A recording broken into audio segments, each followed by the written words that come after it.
everyone. Welcome back to the Redefining Diabetes Summit.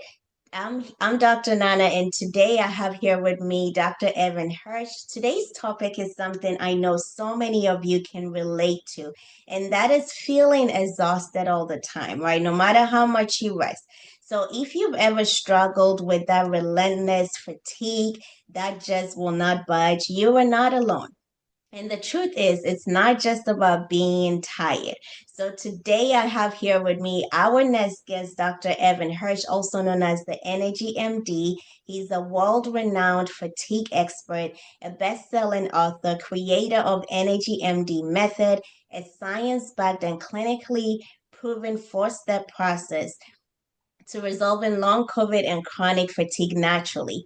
Through his international online program, podcast, book, he's helped thousands of people resolve their fatigue, reclaim their energy and their lives. And when he's not in the office, you can find him singing musicals, dancing hip hop, learning languages, and traveling with his family. Ooh, I love that. Dr. Hirsch, I am so excited to have you here. How are you? Dr. Nana, thanks so much for having me on. I'm well. Awesome, awesome, awesome.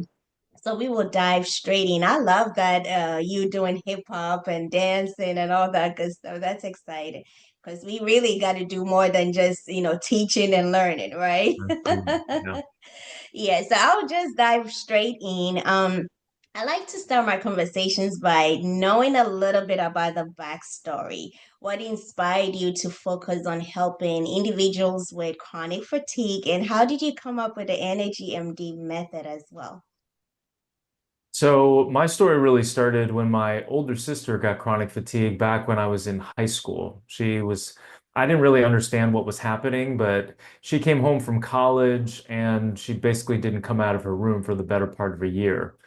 And I didn't realize that at that time she was suffering with chronic fatigue syndrome. And then years later, I met my wife and we fell in love when I started my family medicine residency. And then a couple months after that, she got chronic fatigue and it lasted for the better part of 3 years.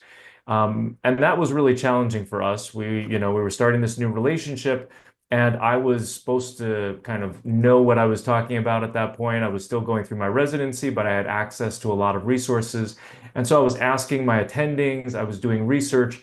And there really wasn't much at that time to help with chronic fatigue or chronic fatigue syndrome. It was a couple years after that, after I had graduated residency, we had gotten married, we had had a child, I had started my own practice in functional medicine, and then I got chronic fatigue. This was about 2010. And the symptoms lasted for the better part of 5 years, and it just about destroyed my life. My relationship with my wife, she was getting over her fatigue. I couldn't even help out with the dishes at home. I couldn't play with my daughter. At work, I had to keep hiring people to do the jobs that I was trying to do as the business owner and as a practitioner. And I felt a lot of shame because I was napping underneath my desk. I had to lock my door, and yeah, I felt a lot of shame in multiple aspects of my life at that Mm, point in time because I couldn't help myself until finally I'm lying on the underneath my desk and I'm looking up and I'm like, all right, I got to do something about this. I knew from my functional medicine training that I just had to figure out what the causes were and I was going to be successful. So I kind of went on this journey and I found over 30 different causes, with the major causes being the toxic five. And we'll talk about those more today, but I wrote a book about it and it became my life's work. I was able to get myself better, and then I've helped thousands of people through our program and book, etc. Um, and yeah, that really became my mission, is to bring light into these toxic five so that, because I've never met anybody who has addressed the toxic five and hasn't gotten rid of their chronic fatigue syndrome. And then we were uniquely positioned to also help people with long COVID when that started a couple of years ago yeah. with the pandemic, because it's the same thing as chronic fatigue and chronic fatigue syndrome, except it's got the spike protein in there as well. Mhm. Oh my goodness, this is so powerful. And you hit on so many, many, many points. And let's, before we dive into the Energy MD method and all that good stuff, let's stay on your topic, your story for a little bit, if you don't mind. So, what I've seen so far, a lot of the speakers that I'm speaking with have some kind of pain to purpose story. And I love how personal your journey is, because not only did you witness your wife having chronic fatigue, but you experienced it yourself as well. And, when you were speaking, what stood out to me was the fact that you were already a functional medicine practitioner. You knew that you had to get to the root causes of the issue, but you hit some limitations, right? And that says a lot. You did not give up. You kept going and going and going till you got the answers finally, which is amazing. I'm glad you're here to help people, get from this chronic fatigue stuff. So that's really, really amazing. And that dedication, willingness to keep going is just something that I can relate to, and I'm sure people even in the audience can relate to because people are just struggling and they're not getting the answers, right? And they are here to hear from you. So that stood out to me as a functional medicine practitioner. You still hit some limitations, but that did not stop you. We don't know all the answers, obviously, but you started, digging deeper, and then finally you got the answers. So, I want to just say that if you've been diagnosed with some illness or whatever, you don't have to accept that diagnosis. You have to keep going. Being curious is really the key Right. because eventually you really get what is actually going to help you get out from this. So yeah, that was a long talk for me. But let's break it down. So what is chronic fatigue?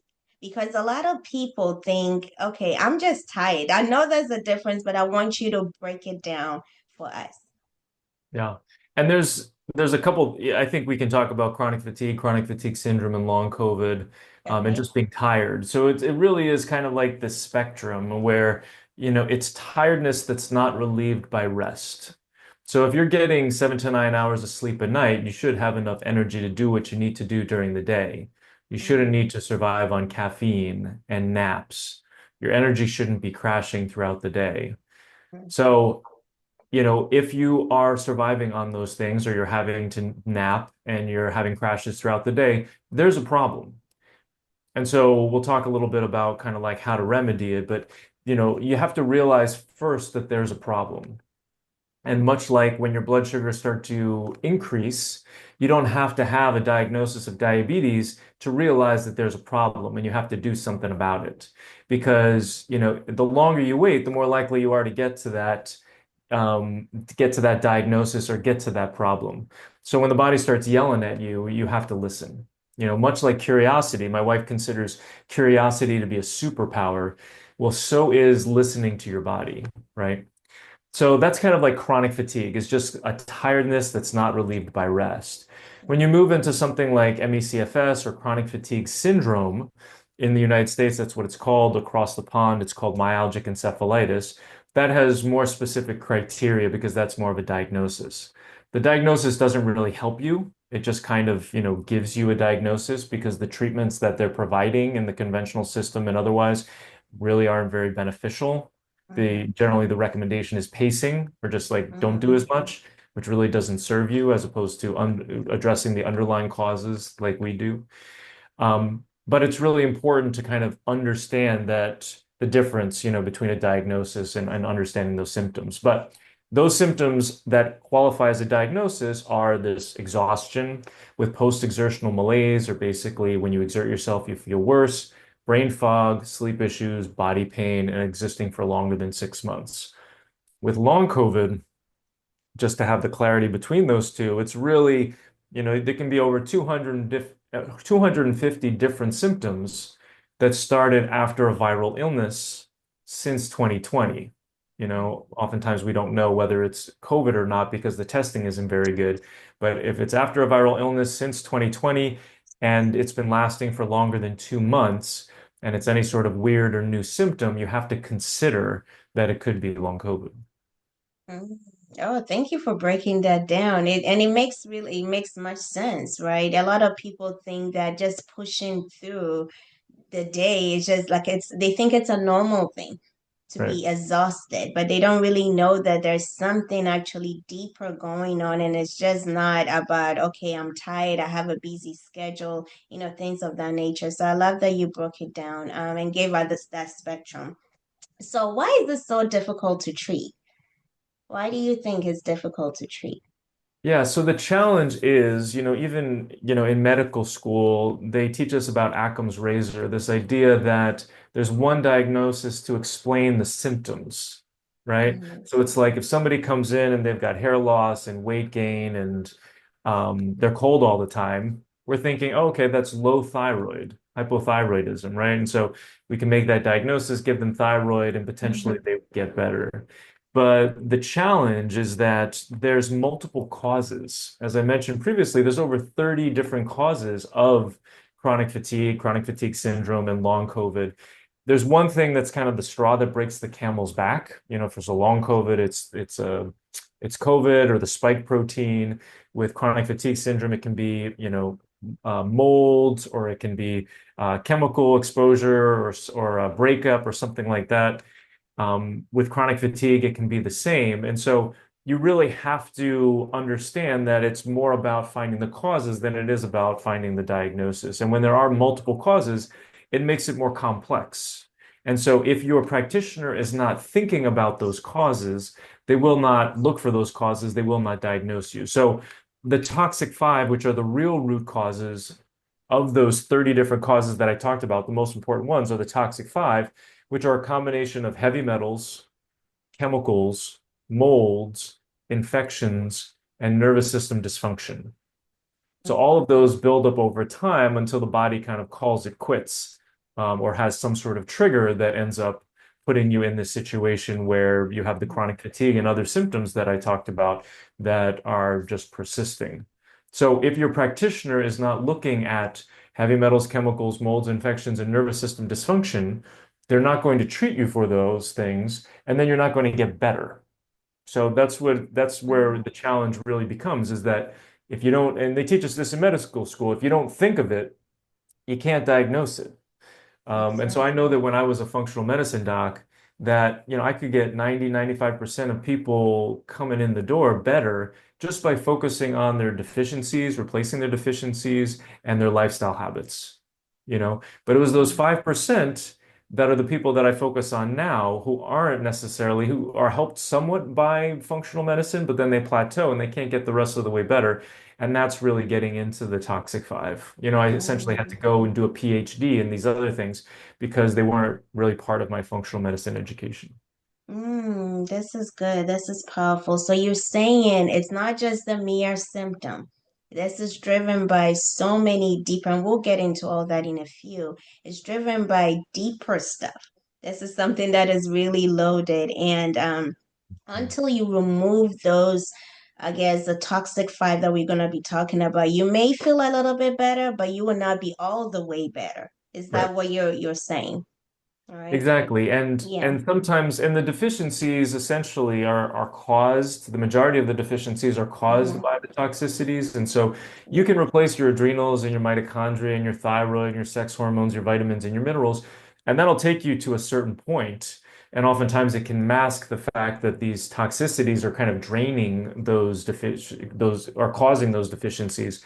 But inevitably, if you ever want to get off all those supplements and you want to make sure you're addressing the root causes, you're going to have to address them.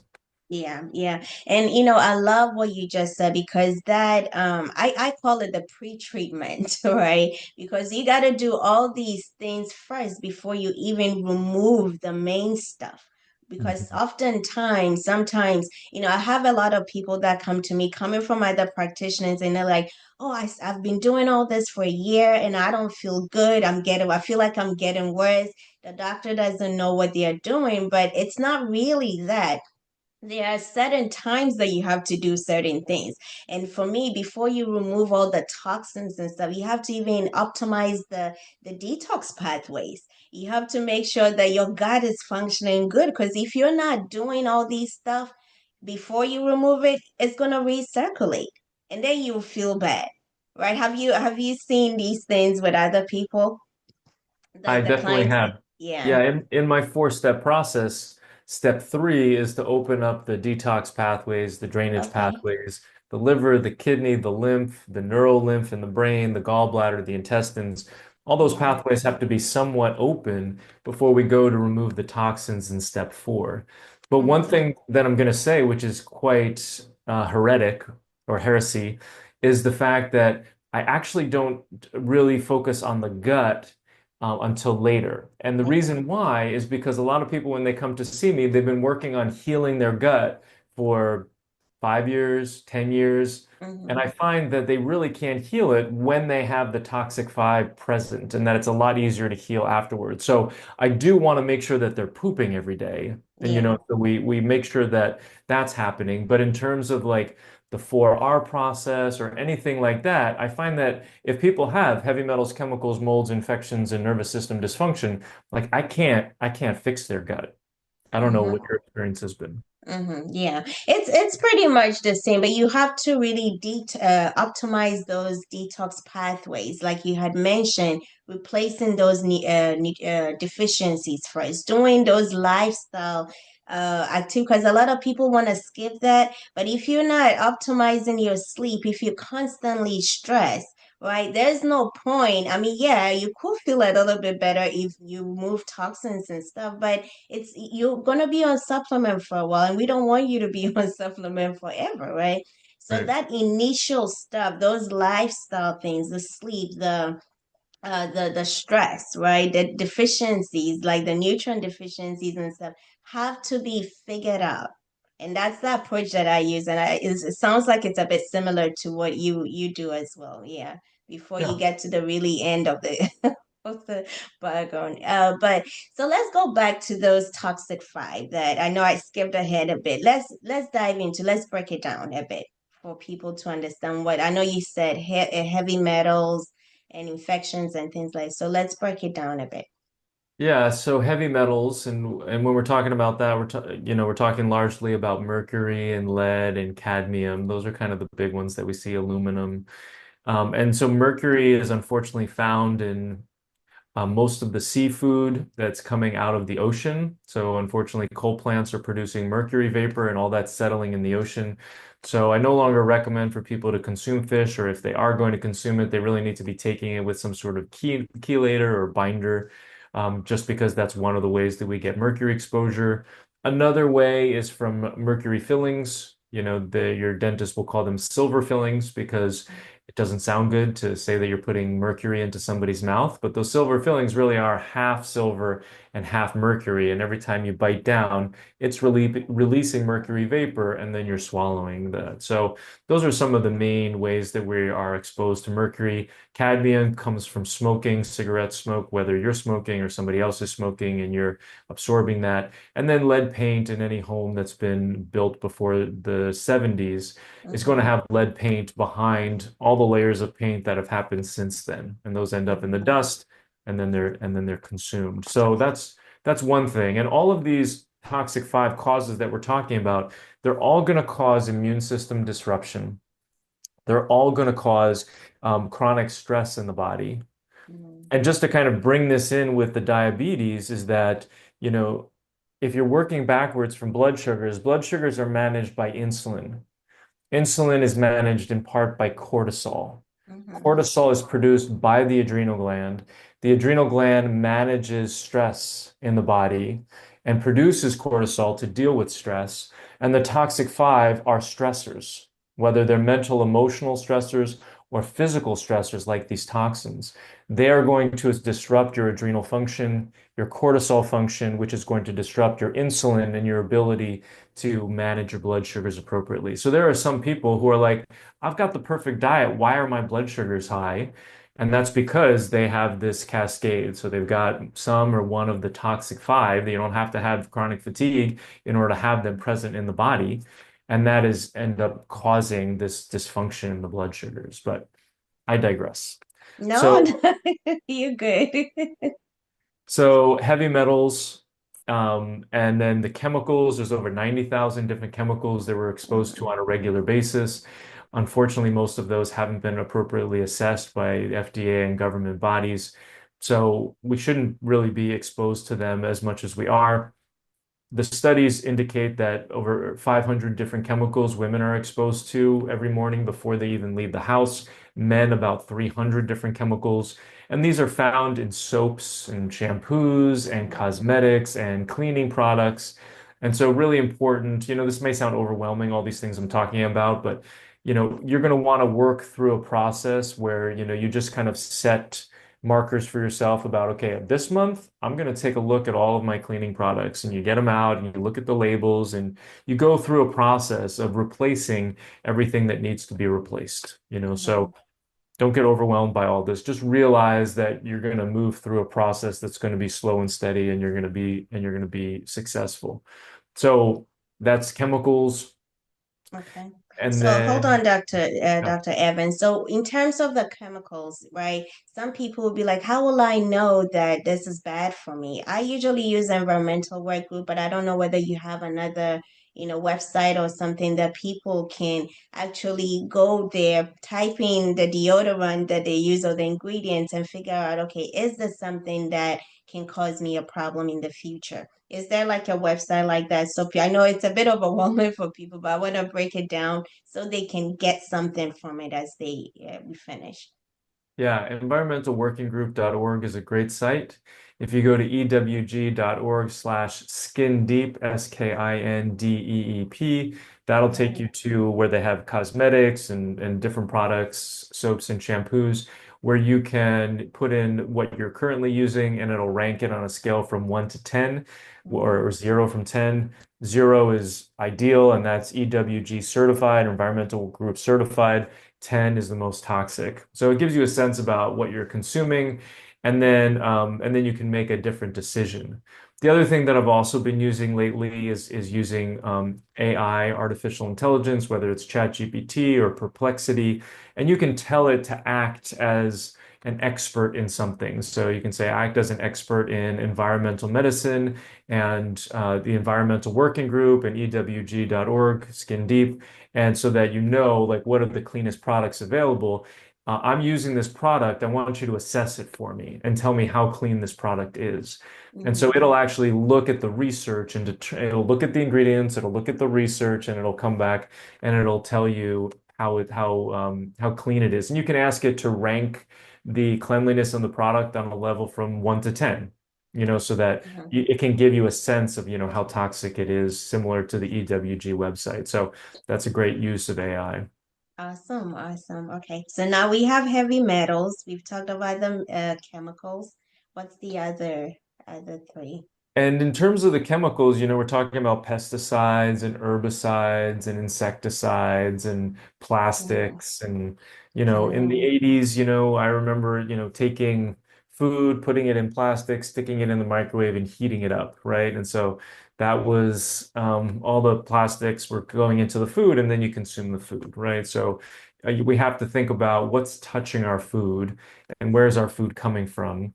We always want to consume as much organic food as we can in order to decrease the amount of pesticides and toxins that might be present. yeah.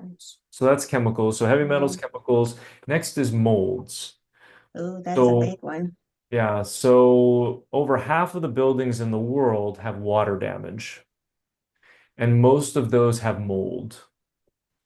And so the reason why this happens is because of roof leaks, busted pipes and floods in basements. Okay, those are the main ways that kind of like water gets into a home. And Mhm. then, the products that we use for home building are just very much lend themselves to water damage. And once they get damaged, then unless that part is cut out or unless it's dried in some way, it will just grow mold. So at any point in the history of a home, if there has been some sort of water damage, there's going to be mold. And you don't have to Oh, see mold for the mold to be present. So one of the most important tests that we recommend for people to do is to look at whether or not they're living in mold. Now, the mold exposure that they may have in their body right now may have been from when they were 5 years old and they lived someplace for 6 months. But we have to make sure that they're not currently living in mold, because removing mold out of the body is a two-step process. You have to decrease exposure so that you're not having it in your environment and not being re-exposed all the time. And then you need to remove it out of your body. mm. So mold, I'm glad that you talked about it's a big one and it's really hard to even it takes like a more than a year if I if I'm not even exaggerating, it could, right? Yeah. And a lot of people so I'm thinking that we should pretty much all assume that we are exposed to mold, right?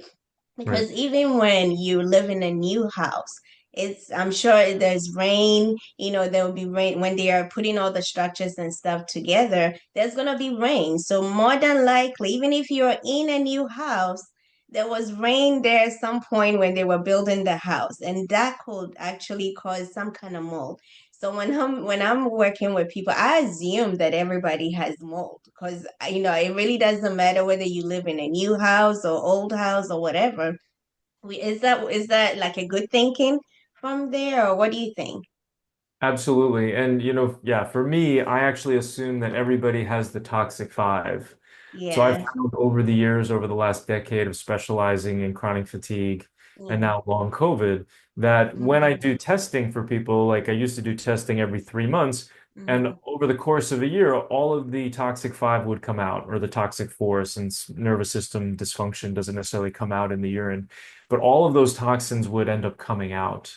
And so now, to save time, energy, and money, And and to not money, have any yeah. regrets, I've been in protocols previously where, it'd be like month 12 and somebody is just not all the way better. I'm scratching my head and we repeat a test and the mold test was normal in month 3 and now it's abnormal, right? Yeah. And it's like, oftentimes these toxins are all bound up to each other. And as you pull them out, they're releasing the other toxins as well. And so I just find that it saves time, energy, and money to address all of them because I want to make sure when people are done with me that we've addressed all their potential causes. We've left no stone unturned because they've been suffering for so long with these Yeah, symptoms. So I exactly. absolutely agree. Yeah. Let me just sit on this mold a little bit more. So what are some strategies that people can do to reduce exposure? Because you really can't be like, okay, I'm not gonna live in a house, right? So what are some things that people can do? Do you have some tips that you can share? I do. Well, the first thing that I would do is I would get an EMA test, an environment moldiness and mycotoxin assay. If Okay. people want to get this from my website, they can go onto my lab store and get that, unless they can get it from you. But I find that that's a test that's looking at mold spores and mold toxins or mycotoxins. And so it really is the best test that I found, even though no test is perfect, to determine whether or not you're living in mold. So that's the first step. And then in terms of strategies, if you think you potentially have mold, you can start cleaning up the environment in different ways. So the first way is to get a good air filter. And so I recommend Air Doctor as the most economical um, air filter that gets down to mycotoxins. And so we're talking about 0.003 microns in size. So not just any HEPA filter will do. There's two brands that I found, Air Filter or Air Doctor rather, and IQ Air. But Air Doctors are about $350, $400 for some of their larger units, and IQ Air is around $900. And so I do believe that the Air Doctor is better. I do have a link which gives people about 40% off if you want that. But Sure. that can be, and that's on my website too, under our recommended products. But that would be one way is to kind of Mhm. start to clean up the air. Another thing that people can do is they can fog the area. And so, fogging with natural products that end up creating a mist that you can kind of take throughout your environment, ends up binding to the molds and the mycotoxins that are in the air, allows them to fall onto the ground. You can you can vacuum them up or you don't really need to. I mean, you can vacuum up the ground, but if they're like falling on different things, you don't have to wipe everything down. You can just do the fogging. And that can be really helpful for folks. And if they notice a difference from just doing that, they can kind of track and see how often they need to do that. So if they're not able to afford any sort of remediation or inspection or anything like that, then they can go ahead and they can, fog once a month, once a quarter, something like that. Mhm. Mhm. But I do think, if the EMA test is positive or if there is a strong suspicion of mold in the area, I do recommend that you get a mold expert who actually believes in mycotoxins and does not believe in air testing because air testing really doesn't work. So you're going to want to get somebody in there to kind of assess and figure out where the mold is, and then figure out whether or not you need to do some remediation of the home. But these are just some stopgap Yeah. measures that you can do if you don't want to go that route, if it's too overwhelming for you or whatever. But it's Mhm. very hard to get all the way well if you're living in a moldy environment. Exactly. Yeah, yeah. Thank you for that. I'm curious, Dr. Evans, did you have an experience with mold as you were going through that journey of you and your wife through chronic fatigue and things like that? Did you find out that's one of the things that you were dealing with? Absolutely. Yeah. I Mm, lived in medical school. I lived with a bunch of cats who liked to pee on things. And I had a bunch of um, cardboard boxes in the basement. And they peed on those boxes, and I didn't know it.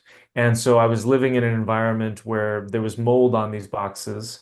And then I took those boxes and I stuck them in my car and I drove cross country.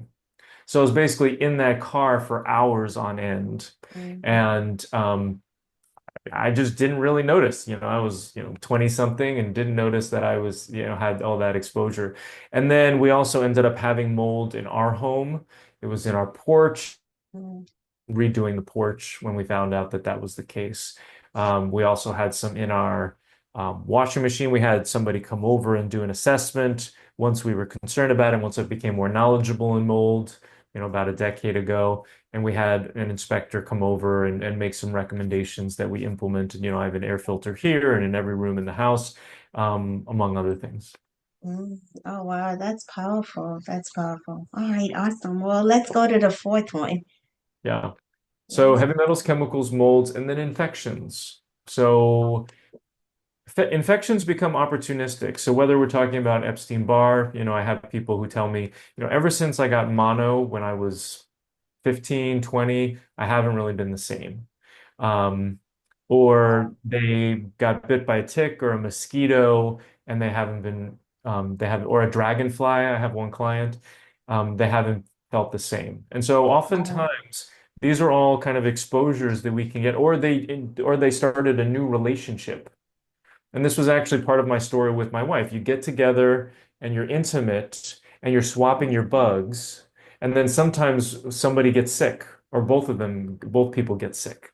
And sometimes it's from the exposures that you have, like if you're both living in the same environment, like mold. But oftentimes it can be swapping those bugs between each other.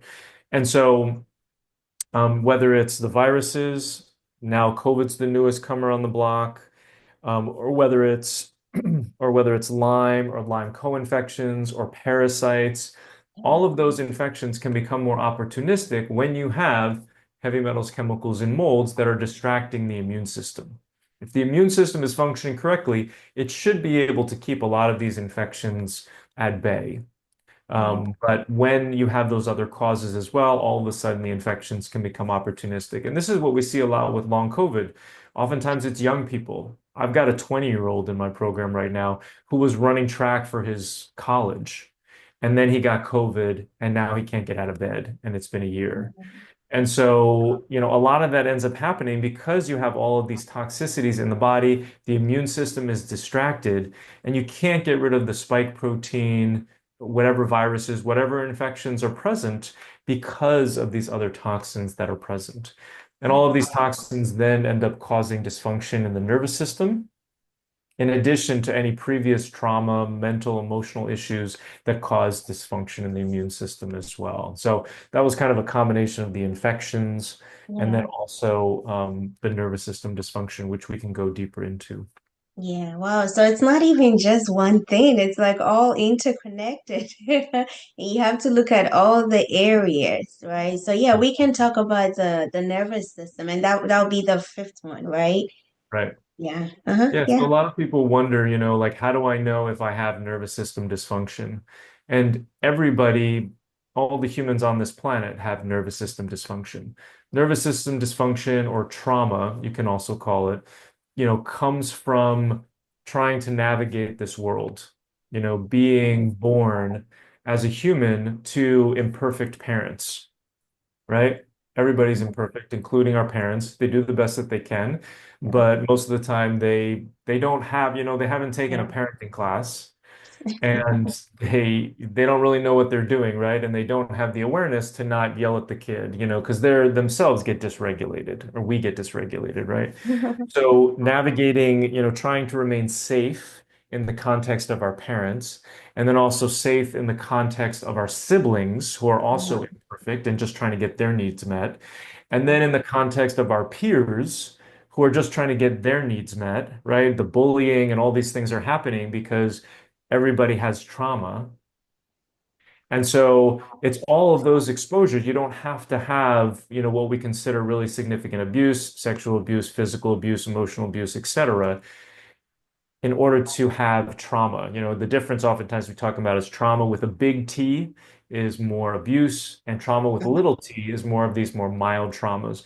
But all of it and anything that changes the way that you look at the world and makes you believe that the world may not be the safest place ends up changing your nervous system. And then you add in these toxins, and each one of those will cause nervous system dysfunction. Yeah. And so one of the ways that you can heal this whole process, sometimes you can get rid of all of the toxins, the other toxic four, and you're still not all the way better. And it's because you can remove the toxins off of the nervous system dysfunction, but you still have to fix the nervous system. And so I realized over the last couple of years how important this was becoming and how much better people were getting. And so we've referred out to other programs for a number of years. And then 6 months ago, we introduced our own nervous system retraining program into our program to make it easier for people to do that while they're going through the other toxic Yeah. humor. It's not as in-depth as some of the other nervous system retraining programs, but we've got a basic version, we've got a more advanced version, and it can really support people along this path without requiring them to join another program and have the whole learning curve associated with another Yeah. program. So Mhm. so it's really important. And it was something that I really didn't, all this stuff oftentimes just comes from listening and curiosity Exactly. and Yeah. knowing that I don't have all the answers. And when I start to see people having success with something, I'm like, okay, well, let's try it out. Let's look at the research. Let's look at the experience that people are Mhm. having and other practitioners are having. Let's implement it and let's do surveys and let's see how people react to it. And so that's how Mhm. I generally incorporate new things into our program. Oh my, this is loaded. I am loving it. And I could not agree with you more because even the trauma, I find that a lot of people, it's not that they don't know what to eat. So sometimes it's not even about the food. It's not even about the toxins. It's not even about all these other stuff that we're talking about. These things like trauma. I had like a 70-year-old lady that I worked with last year, and that was her issue. It wasn't even like things that had happened when she was younger. And this is a 70-year-old person. And, we had to go all the way back to the her previous life. So it's not, and I feel like sometimes as children or as a young adult, we find a way to adapt. So it's like, okay, we're able to adapt and we can survive and it's okay. But as we are going, getting older, it manifests in so many things that we are doing. So if you don't address that, like you mentioned, it can be like the only cause of your problem later on in life. It's not necessarily even the toxins and the other stuff that we talked about. So that's definitely great. I love this loaded thing that you've given us. I love it. And it's just, I love it when I have speakers on here talking about it. Just brings a lot of fulfillment because it's like they just don't look at just one thing, they look at the overall stuff. It's a combination of issues. So, Dr. Hirsch, we know these causes now. What can we do about it? Can you help us out? So I know you have the four-step method, the energy method, right? So break it. I know you probably do it in phases. You don't do it all at once. So help us out. Give us the key to this. Help us out. Yeah, so the first step is to figure out the causes that somebody has. Hmm. So, I used to run a lot of laboratory tests, and then I realized that about 90% of all of these causes can be determined by symptoms in history. And so, of these different causes, we start off with figuring out what are the individual's causes. So that's the first way that we personalize things. And then we start going after each of these causes, essentially, a supplement or some sort of therapy for each of the causes that somebody has. We Hmm. start off by replacing the deficiencies in step two, even though this process is all about removing the toxic five in step four. And the reason for that is we have to prepare the body for removing the toxins. Hmm. So replacing the deficiencies in step two, the adrenals, the mitochondria, the thyroid, I call those the big three because they're the biggest needle movers.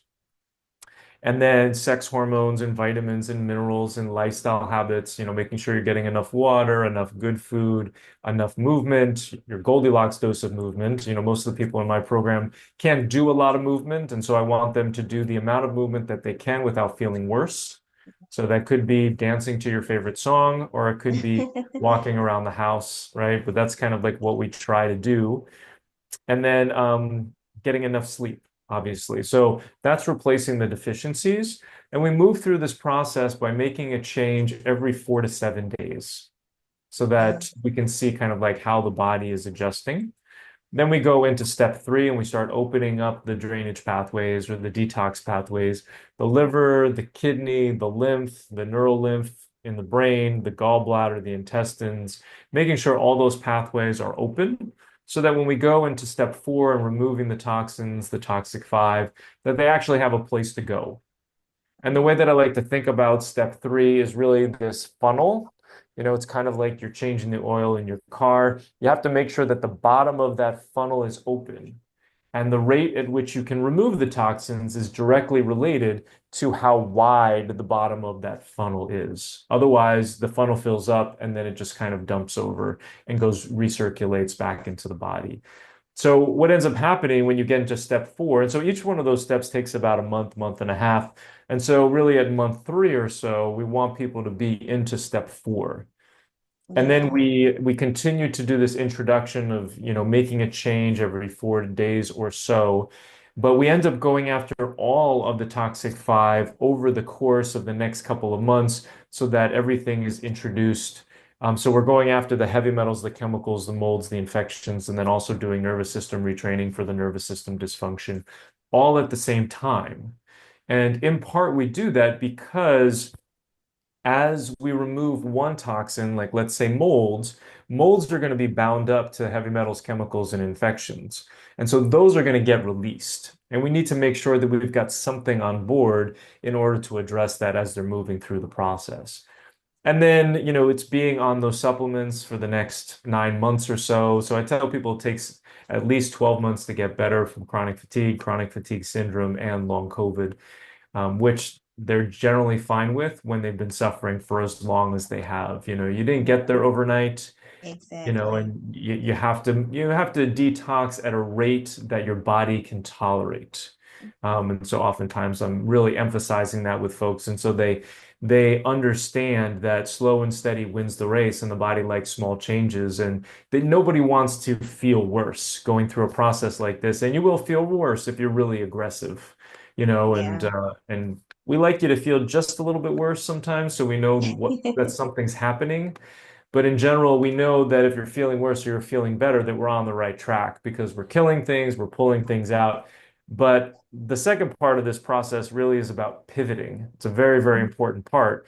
And it's why we provide a ton of access to people. I guarantee a response to any question that they have in 2 business days so that we can personalize it for them. They're going to ramp up on a supplement. Once they get to a certain number of drops, they may feel worse. They need to know how to get around that. How do we increase the die-off support that we have in step three in order to allow them to continue to move forward Mhm. and in a way that's really healthy. And a lot of people haven't had that kind of support. They've taken things in the past with different practitioners, and they have a question. They go to the practitioner. The practitioner doesn't know how to help them. So Mhm. it's really an important part so that people can, because if you get stuck and you can't pivot around something, you're not going to be able to get to the finish line. And so that's a really important part of the process. Yeah, very, very. And I know you mentioned the die-off. Explain what that means because people really might not understand. Because if you do things haphazardly, you're taking this, you're taking that, you might not be feeling better, right? You might be really getting very worse. So explain what that actually means because I want them to really understand how important doing stuff in phases actually is. So if you can elaborate just briefly on that.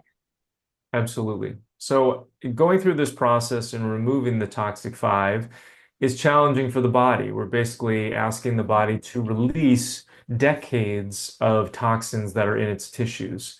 And consequently, if the pathways, the more toxins you have in the body, the more clogged your detox pathways are going to be. So that's why we do the step three first. in opening those pathways. But it's never, step three is never going to be exactly what you need in terms of detoxifying. So you're going to start experiencing, as you're killing infections or removing toxins, it's going to start to overwhelm your detoxification systems. You're going to feel worse. Your immune system is going to start reacting. Potentially, these toxins are going to start recirculating around the body. So if you go too aggressive, this is what happens.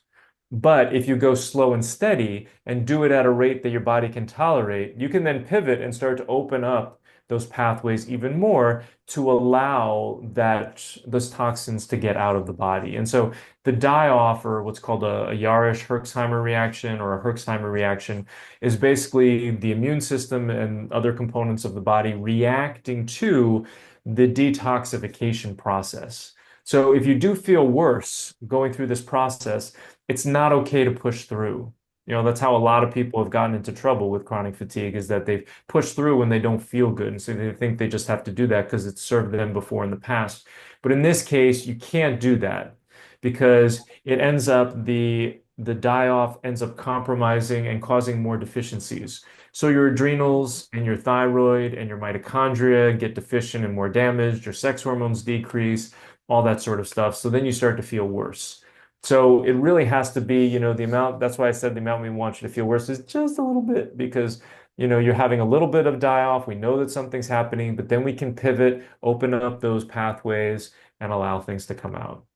Oh, I love it. I love it. Thank you for breaking that down. So I'm hoping that everybody kind of can understand what we are trying to explain in this conversation because it's really important. It's definitely important. This has been amazing.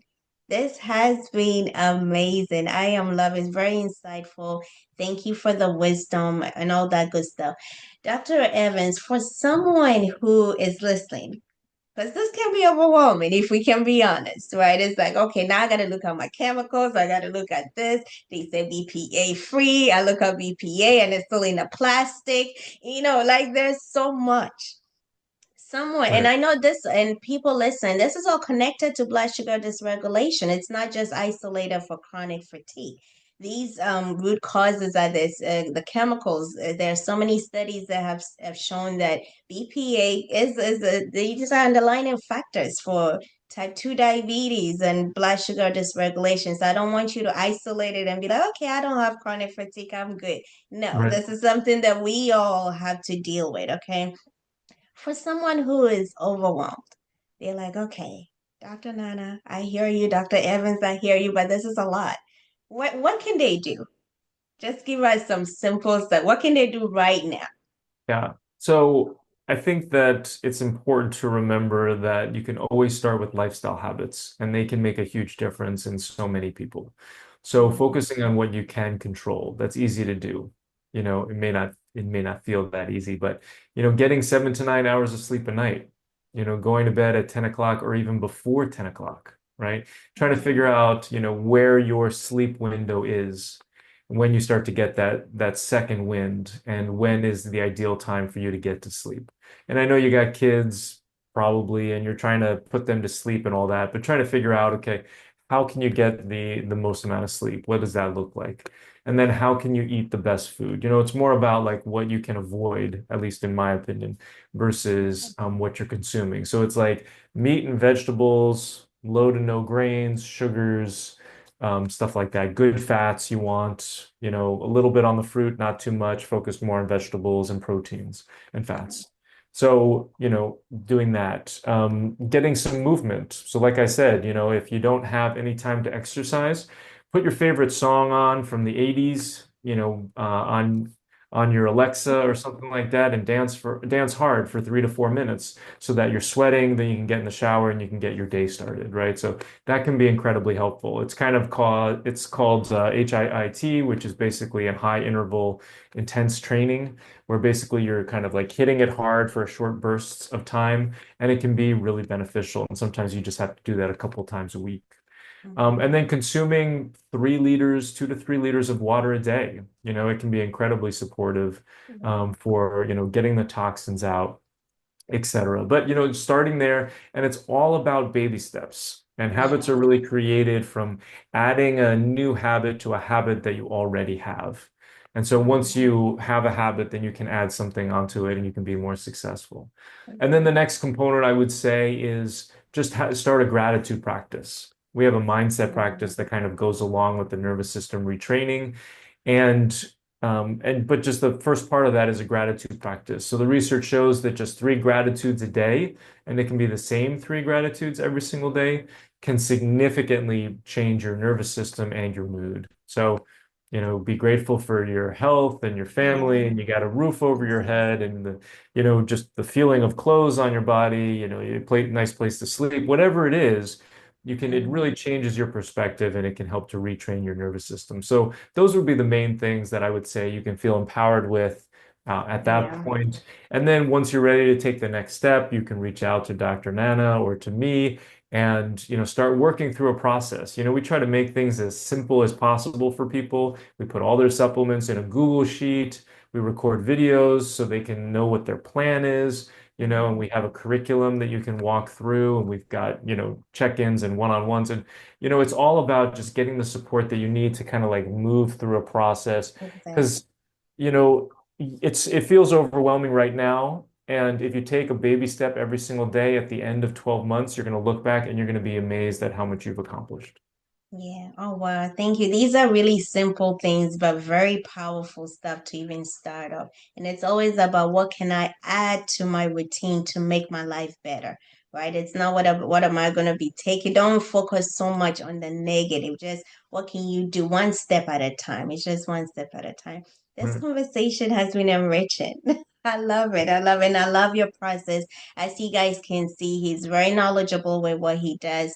The 4-step energy method is, I love it. It's exactly how I also go through stuff. I love it. This is what you need to really get rid of the chronic fatigue and even all these chronic metabolic health issues that we are dealing with as well. So, Dr. Hirsch, I know you have a free guide for us. Can you speak on that a little bit for us? Yeah, so I have a free masterclass that I just Yeah. created a couple of months ago, and it kind of goes into more depth on the four-step process, my philosophy of care, why I don't do a lot of laboratory testing. So a lot of different things that we haven't really covered here. And then if people watch that and they want to get on a free call with me to see if I can help them, to see if we're a good fit to work together, they can do that. Absolutely. Oh my goodness, this is good. Thank you for sharing this with the audience. So, guys, we're gonna put everything, below this video. Make sure you utilize this. He's giving a free consultation for a complimentary consultation for 20 minutes, and these are expensive stuff. So the fact that he's giving it for free, that is really good. Please take advantage of that. Take advantage of the masterclass. As you can see, he shared a lot. So thank you. We will share all the links as well below the video so you can always access it. If you can, email us and we will definitely share it as well. Thank you. This has been really good. Thank you. This has been amazing. Thank you so much for accepting our invitation. This conversation is something that is needed. So thank you for pouring that wisdom, giving it your all, and really giving insights to, the audience as well. Thank you. Thanks for having me on. Yeah. And for those tuning in, don't get overwhelmed. It's one thing at a time, just one Mhm. step at a time. And until next time, take care of yourself and always prioritize your health as well. Thank you. I'll see you in the next session.